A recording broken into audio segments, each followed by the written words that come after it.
அஸ்ஸலாமு அலைக்கும். இந்த வீடியோவில் என்கிட்ட நிறைய பேர் வந்து நீங்கள் எங்கே டைலரிங் கிளாஸ் கற்றுக்கிட்டீங்க, எவ்வளோ க்ரியேட்டிவாக ஸ்டிச் பண்ணுறதுக்கு எங்கே போனீங்க, எவ்வளோ சார்ஜஸ் ஆச்சுன்னு கேட்டிங்க. நான் வந்து எங்கே கற்றுக்கிட்டேன்னா, நான் ஃபுல் அண்ட் ஃபுல் வந்து யூடியூப்லேருந்து தான் கற்றுக்கிட்டேன். என்னோடய க்ரியேட்டிவிட்டியை வச்சு தான் வந்து நான் வந்து இப்போ ஸ்டிச் பண்ணுறது எல்லாமே. யூடியூப்பில் பார்த்திங்கன்னா நிறைய பேர் சொல்லிக் கொடுக்குறாங்க.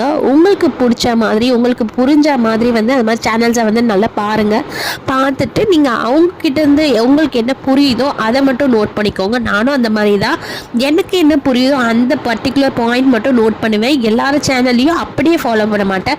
ஒவ்வொரு சேனல்ல இருந்தும் ஒவ்வொருத்தவங்க மெத்தட் வந்து டிஃப்ரெண்ட்டாக இருக்கும். அதில் எனக்கு என்ன புரியுதோ அந்த மெத்தட் மட்டும் நான் எடுத்துப்பேன். அதை எடுத்துகிட்டு என்னோடய மெத்தட், ஓன் மெத்தடில் வந்து இந்த மாதிரி ஸ்டிச் பண்ணுவேன். சும்மா இருக்கும் போதெல்லாம் வந்து பழைய துணியை வச்சு தான் நிறைய வந்து ப்ராக்டிஸ் பண்ணுவேன். இந்த ட்ரெஸ்ஸும் பார்த்திங்கன்னா ஒரு சாரியில் 4 பிள்ளைங்களுக்கு தைச்சது.